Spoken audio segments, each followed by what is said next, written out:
Hey everyone, this is Doug with B&H, and today we are here for another fine interview with Mike Bubolo from Sony. He is here to present something very special.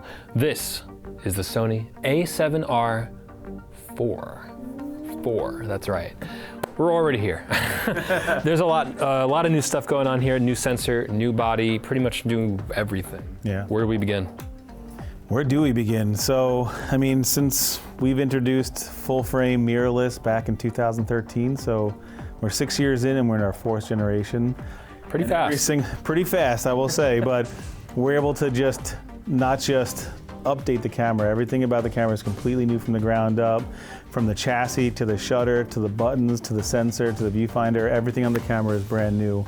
And we reinvented the R series camera here. And really the jewel of the camera is a 61 megapixel backside illuminated full frame camera. So it's the highest resolution full frame sensor out there. And not only is it 61 megapixels, but you're not sacrificing anything at 61 megapixels. The question to ask, the higher we go. Yeah, I mean, we're at 20 more megapixels than we were before, but we're at the same high ISO performance, if not better. So we're still able to shoot at 10 frames a second with a mechanical shutter, and at 7 frames a second in silent shutter. So it's extremely versatile, extremely fast. We have spectacular video, just everything about it is pretty impressive. No compromises? No compromises. I hope not. That does raise the question though, are there challenges given that this is 61 megapixels, this is a lot of information. Are there challenges with like the media, recording media, or buffer size, anything like that? So what's nice about it is that even though it's at 61 megapixels, we shoot at 10 frames a second, our buffer, even in RAW, is at 68 frames. So it's a pretty decent, healthy size buffer. We have 2 UHS-II slots now instead of just 1. So you're gonna be able to move all that information much quicker, much easier, much faster. And what's unique about this camera is that you've always been able to crop to APS-C, but now when you crop to APS-C at 61 megapixels, you're at 26 megapixels now, which makes it the highest resolution APS-C capture that you can get. So you've got a lot to spare. And when you're at APS-C, your buffer goes up to 210 frames, 210 frames total. So it's just a really powerful tool. 61 megapixels, pretty much brand new everything. Who is this really aimed at?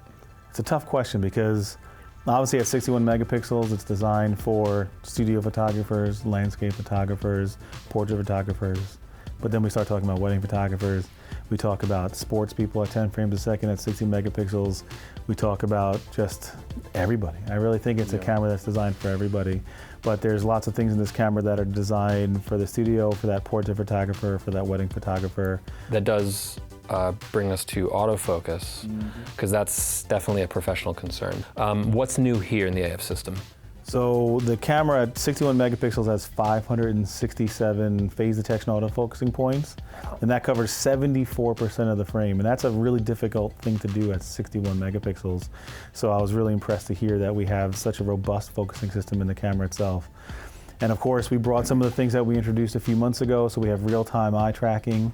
I like to call pupil tracking because it actually just follows the pupil wherever it goes. The really green fast. square going. It's unbelievable. Yeah.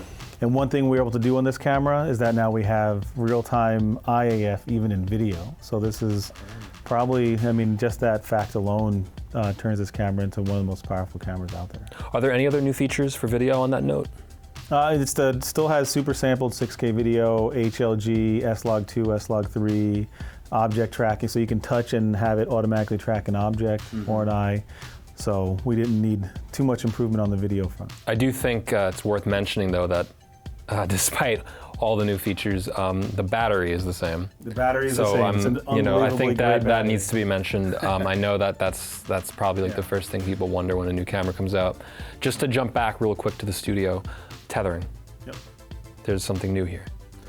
So the first for us is that we're able to do, so now there's not just a 2.4 gigahertz processor, but there's also a 5 gigahertz processor. So you're able to shoot wirelessly in a studio setting. So over Wi-Fi. Over Wi-Fi. Yeah. So you're going to be able to shoot wirelessly to your PC. You're going to be able to shoot at 10 frames a second in uncompressed RAW, and you're going to be able to do it all completely wirelessly. So untethered tethering. There you go. How does that just work in just a physical sense? How does that? How does you that create work? your own network between the camera and the computer, and you have a 5 gigahertz wireless network to be able to send your images wirelessly to the computer. Cool, cool. So now I want to start talking about the body, but is there anything else we missed functionality-wise before we go there? So we've had pixel shift on the A7R3, Right. and we have pixel shift on this camera, but we made it insane. I mean, it's a new sensor. It's ridiculous. I mean, so now it's 240 megapixels. 240? And it takes 16 images. So what's unique about it too is not just the resolution of it, but you're able to just get robust color information as well, Right. because it's not just, because normally the camera only sees, each pixel only sees one color. So when you do pixel shift, each pixel then now sees every color. So you're going to be able to shift the sensor over one pixel and be able to see now red, green, and blue in every single pixel and be able to give you a 240 megapixel image out of it. And it's breathtaking. Obviously, it's not for fast action because you have to take 16 For pixels. sure. But for architecture, for landscape, for things that aren't moving, it's unbelievable. So okay, let's move on to the body. I know everything's new. I could see the grip here is definitely redesigned. Everything just feels more solid overall to me. I love the feel of the buttons, but what specific changes do you have? So at Sony, we painstakingly take feedback from professionals, from dealers, from consumers, from everybody, and we put that, and you can see it in this camera. Every button, every dial, everything on the camera is completely redesigned. We made a more robust feel to the grip. All the buttons are more prominent, better placed. The multi-selection button is phenomenal.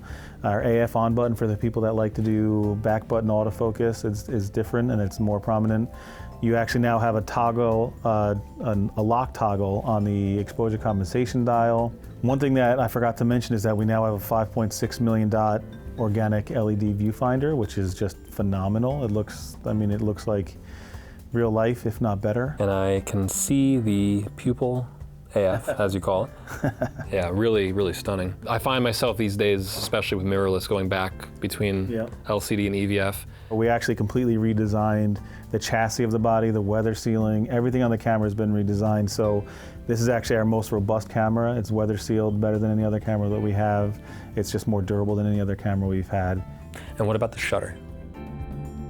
So the shutter is also, I mean, like I said, I feel like a completely redesigned. Everything's different. Yes. But at 61 megapixels, vibration really can become an issue, because every single pixel can be moved easily. You just see every little exactly, hair of a detail. And it can run into possible issues in shutter vibration and everything else. So it's a completely redesigned shutter, a completely redesigned magnesium alloy chassis, and the way that we integrated everything in the body, so it's almost vibration free now. So you don't have to worry about things interfering with your 61 megapixel images. Very nice, very nice.